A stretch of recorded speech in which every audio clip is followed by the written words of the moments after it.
feeling, then that's going to influence how we feel. So if I'm sitting there on the couch at home and I'm calm, I've been, doing my workouts, not working too hard, doing my meditations, my nervous system's calm. So if I get a what if thought about, what if something happens to the kids today? Or what if I lose my job? Thought comes in and out of my mind, and I'm like, oh, no worries. But if I've been working really hard, pushing, burning the candle at both ends, my system's tired. It's ready. It's on high alert because it's in survival, and so it's primed to look out for danger. And so the same person then who's been working really hard, sitting on the couch, that same what if thought comes in, the system just picks it up straight away, and then you start to get all the physical symptoms of stress. The adrenaline surges, the heart starts to race, you feel sick in the stomach, sweaty palms, whatever it is.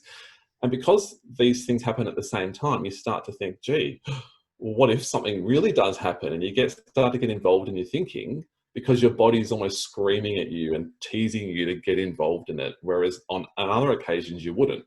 And that's all that anxiety is. It's a difference between a tired or fatigued nervous system, providing plenty of adrenaline and worry fuel for the mind. Does that make sense? It certainly does. And there's a lot of worry fuel getting around at the moment, isn't there? So it's a really nice way of putting it, Sam. And I think where people, and I've experienced this myself as well, I think going back 3 years, I actually travelled to Perth for what was meant to be a family holiday. And I'd actually been working about, I reckon, 2 years flat, because we just had a really high growth period in our business at Pinnacle, where we doubled in size and we doubled our staff and we went interstate. It was really crazy. And it was actually only when I just